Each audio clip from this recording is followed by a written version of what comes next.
ஈசா அலைஹிஸ்ஸலாம் அவர்களுடைய ஒரு செய்தி இஸ்ராயிலியாத் என்ற ரிவாயத்துக்களிலே பதிவு செய்யப்பட்டிருக்கிறது. இஸ்ராயிலியாத் என்றால் முன்னைய நபிமார்களில் காலத்தில் நடந்த செய்திகள். அந்த செய்திகளை ஏற்றுக்கொள்ளலாமா ஏற்றுக்கொள்ள முடியாதா என்பதில் உசூலியன்கள் என்றால் ஹதீஸ் கலை வல்லுநர்களிடத்திலே பல கருத்து முரண்பாடுகள் இருக்கிறது.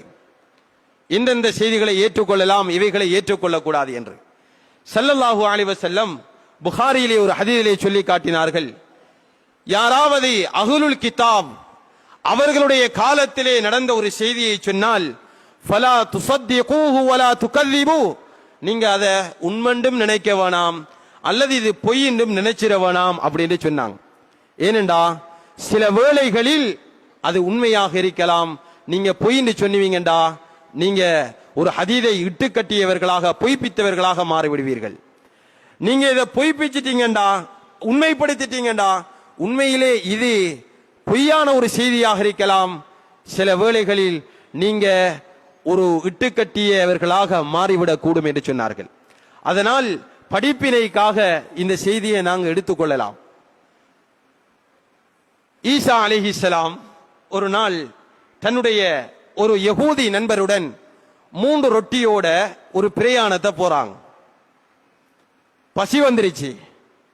ஈசா அலைஹிஸ்ஸலாம் நண்பர்கிட்ட கேட்கிறார், நண்பரே பசியாக இருக்குது, எடுத்துட்டு வந்த சாப்பாட்டு எடுங்க சாப்பிடுவோம் அப்படின்றாங்க. நண்பர் ரொட்டியை விரிக்கிறார். 2 ரொட்டி தான் இருக்குது. ஈசா அலைஹிஸ்ஸலாம் கேட்கிறார்கள் யகூதியை பார்த்து, அடையப்பா நாங்க 3 ரொட்டி தான் எடுத்துட்டு வந்தோம், 2 ரொட்டி இருக்குது, ஒரு ரொட்டியை காணமே எங்கன்னு கேட்கிறாங்க. அந்த யகூதி சொல்கிறார், அல்லாஹ் மீது சத்தியமாக 2 ரொட்டி தான் இருந்துச்சு அப்படின்றார். ஈசா அலைஹிஸ்ஸலாம் எதுவுமே பேசல. பிரயாணத்தை தொடர்கிறார்கள். இடைநடுவில் போற நேரத்தில் ஒரு குருடான மனிதரை சந்திக்கிறார்கள். ஈசா அலைஹிஸ்ஸலாம் அவர்களுக்கு அல்லாஹ் சில முஅஜிசாத்துக்களை கொடுத்திருந்தான். அதில் ஒன்றுதான் குருடர்களை தன்னுடைய கரத்தினால் தடாவி விட்டால் அவர் பார்வை உள்ளவராக மாறிவிடுகிறார். அப்ப இந்த குருடரை ஈசா அலைஹிஸ்ஸலாம் தடவுறாங்க. அப்படியோ இவருக்கு பார்வை வந்துருச்சு. உடனே இந்த யகூதி ஆச்சரியப்பட்டு சுப்ஹானல்லாஹ் அப்படின்னு சொல்லி சொல்றார். ஈசா அலைஹிஸ்ஸலாம் இதை ஒரு சந்தர்ப்பமாக பயன்படுத்தி இந்த குருட்டு மனிதருடைய பார்வையை ஏற்படுத்தி கொடுத்த அல்லாஹ்வுடைய பேரை சொல்லி கேட்கிறேன், 3வது ரொட்டி எங்கன்னு சொல்லப்பா அப்படின்னு கேட்டாங்க. அவன் சொன்னான், அல்லாஹ் மீது சத்தியமா அது தெரியாது, 2 தான் இருந்துச்சு அப்படின்றான். ஈசா அலைஹிஸ்ஸலாம் எதுவுமே பேசல, பிரயாணத்தை தொடர்கிறார்கள். இப்ப ஒரு நதிக்கரையை அடைகிறார்கள். நதியுடைய மறுபக்கம் போகணும். ஈசா அலைஹிஸ்ஸலாத்தை பார்த்து யகூதி கேட்கிறான், ஈசாவே எப்படி நாம் இப்ப கடக்கிறது? சொன்னாங்க ஈசா அலைஹிஸ்ஸலாம், பிஸ்மில்லா அப்படின்னு சொல்லி எனக்கு பின்னால வா, அல்லாஹ் எங்களை கடக்க வைப்பான். அதே மாதிரி அவன் கடந்து செல்கிறான். 2 பேரும் அந்த கரைக்கு போயிட்டாங்க. உடனே சுப்ஹானல்லாஹ் ஆச்சரியப்பட்டு யகூதி சொல்கிறான். இதை ஒரு சந்தர்ப்பமா பயன்படுத்தி ஈசா அலைஹிஸ்ஸலாம் கேட்கிறாங்க, அடையப்பா இந்த நதிக்கரையை கடக்க வைத்த அல்லாஹ்வின் பேரை சொல்லி கேட்கிறேன், உண்மையை சொல்லு, 3வது ரொட்டி எங்கன்னு கேட்டாங்க. அவன் சொன்னான், தெரியாது, அல்லாஹ் மீது சத்தியமாக 2 தான். ஈசா அலைஹிஸ்ஸலாம் ஒன்றுமே பேசல. அந்த கரையோரத்திலே 3 மண் குவியல்களை குவிக்கிறார்கள். மண் அப்படியே கூட்டுறாங்க, 3 குவியலா மாறுது. அல்லாஹ்விடத்திலே ஈசா அலைஹிஸ்ஸலாம் துஆ செய்றாங்க, யா அல்லாஹ் இதை நீ தங்க குவியலாக மாத்தி தரணும். அல்லாஹ் தங்க குவியலாக மாற்றி கொடுக்கிறான். யகூதி சந்தோஷப்படுகிறான். வியப்பாக மாறி அவன் சுப்ஹானல்லாஹ் என்று சொல்லி கேட்கிறான், ஈசாவே இந்த 3 தங்க குவியலும் ஆருக்கு என்று கேட்கிறான். ஈசா அலைஹிஸ்ஸலாம் சொன்னாங்க, கவலைப்படாத, ஒன்று எனக்கு ஒன்று உனக்கு அப்படின்னு சொல்லிட்டு அமைதியாக இருக்கிறார்கள். அவன் கேட்கிறான், சரி ஆளுக்கு ஒன்றுண்டா 3வது யாருக்கு ஈசா அலைஹிஸ்ஸலாம் அவர்களே? ஈசா அலைஹிஸ்ஸலாம் சொன்னாங்க, இந்த 3வது யாருக்குண்டா, 3வது ரொட்டியை யாரு சாப்பிட்டாங்களோ அவங்களுக்கு தான் என்று சொன்னான். யகூதி சொன்னான், உண்மையிலே 3வது ரொட்டியை நான் தான் சாப்பிட்டேன் அப்படின்னு சொன்னான். ஈசா அலைஹிஸ்ஸலாம் விளங்கினாங்க, இவன் தான் சாப்பிட்டு இருக்கிறான், சரி அப்பா இந்த 3 தங்க குவியலும் உனக்குத்தான் சொல்லிட்டு போயிட்டாங்க. இவர் 3 தங்க குவியலையும் பார்த்து சந்தோஷம் அடைகிறான், பூரிப்படைகிறான். துனியா கிடைத்திருக்கிறது, பணம் கிடைத்திருக்கிறது, நகை கிடைத்திருக்கிறது, தங்க குவியல் கிடைத்திருக்கிறது. அவனுக்கு நிகரற்ற சந்தோஷம் வருகிறது. சகோதரர்களே, கொஞ்ச நேரம் அவன் அந்த சந்தோஷத்தில் நிக்கிற நேரத்தில் 3 கள்ள கோஷ்டி வருகிறார்கள். தூரத்தில் இருந்து குதிரையிலே வந்து கொண்டிருக்கிறார்கள். அவங்க காட்டுக்குள்ளால பார்க்கிறாங்க, எங்கேயோ தங்கம் இறங்குகிறது, மின்னுகிறது. உடனே பார்க்கிறாங்க 3 தங்க குவியல் இருக்குது, ஒருத்தன் மாத்திரம் நிக்கிறான். 3 பேரும் திட்டம் போடுறாங்க, இவனை கொன்றுவோம், நாங்க ஆளுக்கு ஒன்று எடுத்துக்கொள்ளலாம். அதே மாதிரி 3 பேரும் இணைந்து அவனை கொண்டு போட்டாங்க. இப்ப 3 தங்க குவியல், 3 பேரும் ஆளுக்கு ஒரு தங்க குவியலுக்கு கிட்டே இருக்கிறார்கள்.